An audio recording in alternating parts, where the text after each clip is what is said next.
سورة ياسين مكية. بسم الله الرحمن الرحيم. ياسين والقرآن الحكيم إنك لمن المرسلين على صراط مستقيم تنزيل العزيز الرحيم لتنذر قوما ما أنذر آباؤهم فهم غافلون. لقد حق القول على أكثرهم فهم لا يؤمنون. إنا جعلنا في أعناقهم أغلالا فهي إلى الأذقان فهم مقمحون. وجعلنا من بين أيديهم سدا ومن خلفهم سدا فأغشيناهم فهم لا يبصرون. وسواء عليهم أنذرتهم أم لم تنذرهم لا يؤمنون. إنما تنذر من اتبع الذكر وخشي الرحمن بالغيب فبشره بمغفرة وأجر كريم. إنا نحن نحيي الموتى ونكتب ما قدموا وآثارهم وكل شيء أحصيناه في إمام مبين. واضرب لهم مثلا أصحاب القرية إذ جاءها المرسلون إذ أرسلنا إليهم اثنين فكذبوهما فعززنا بثالث فقالوا إنا إليكم مرسلون. قالوا ما أنتم إلا بشر مثلنا وما أنزل الرحمن من شيء إن أنتم إلا تكذبون. قالوا ربنا يعلم إنا إليكم لمرسلون وما علينا إلا البلاغ المبين. قالوا إنا تطيرنا بكم لئن لم تنتهوا لنرجمنكم وليمسنكم منا عذاب عليم. قالوا طائركم معكم أئن ذكرتم بل أنتم قوم مسرفون.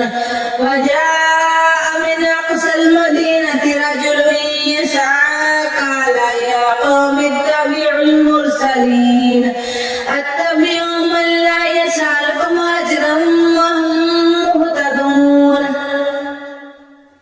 وما لي لا أعبد الذي فطرني وإليه ترجعون.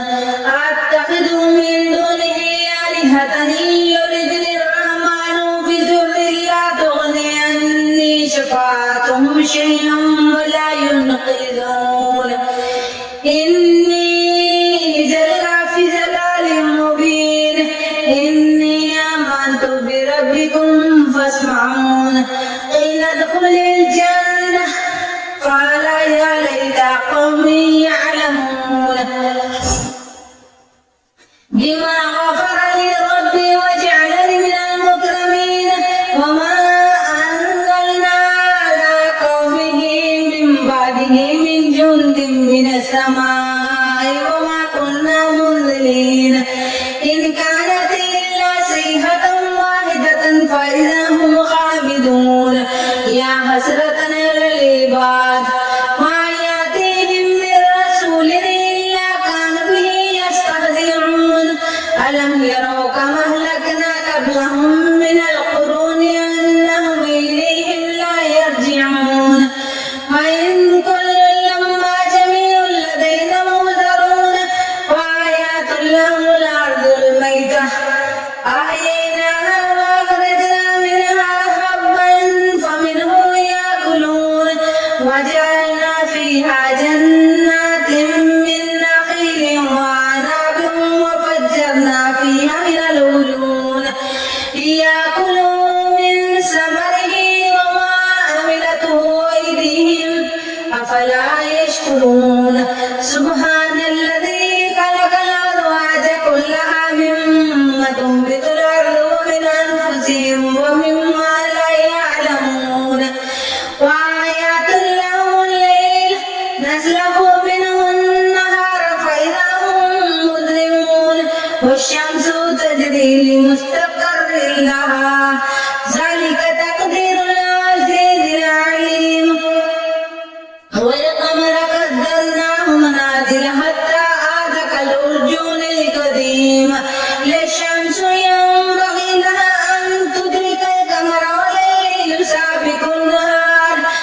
كل في فلك يسبحون وآيات لهم أنا حملنا ذريتهم في الفلك المشحون وخلقنا لهم من مثله ما يركبون وإن نشأ نغرقهم فلا صديق لهم ولا هم ينقذون إلا رحمة منا ومتاعا إلى حين وإذا قيل لهم اتقوا ما بين أيديكم وما خلفكم لعلكم ترحمون وما تأتيهم من آية من آيات ربهم إلا كانوا عنها مؤرزين وإذا قيل لهم أنفقوا مما رزقكم الله قال الذين كفروا للذين آمنوا أنطعم من لو يشاء الله أطعمه إن أنتم إلا في ضلال مبين ويقولون متى هذا الوعد إن كنتم صادقين ما ينظرون إلا صيحة وتأخذهم وهم يخصمون ولا يستطيعون توصية ولا إلى أهلهم يرجعون ونفخ في الصور فإذا هم من الأجداث إلى ربهم ينسلون قالوا يا ويلنا من بعثنا من مرقدنا هذا ما وعد الرحمن وصدق المرسلون إن كانت إلا صيحة واحدة فإذا هم جميع لدينا محضرون واليوم لا تظلم نفس شيئا ولا تجزون إلا ما كنتم تعملون إن أصحاب الجنة اليوم في شغل فاكهون هم وأزواجهم في ظلال على الأرائك متكئون لهم فيها فاكهة ولهم ما يدعون سلام قول من رب رحيم وامتازوا اليوم أيها المجرمون ألم أعهد إليكم يا بني آدم ألا تعبدوا الشيطان إنه لكم عدو مبين وأن اعبدوني هذا صراط مستقيم ولقد أرسلنا منكم جبلا كثيرا أفلم تكونوا تعقلون آتي جهنم التي كنتم توعدون اصلوها اليوم بما كنتم تكفرون اليوم نختم على أفواههم وتكلمنا أيديهم وتشهد أرجلهم بما كانوا يكسبون ولو نشاء لطمسنا على أعينهم فاستبقوا الصراط فأنى يبصرون ولو نشاء لمسخناهم على مكانتهم فما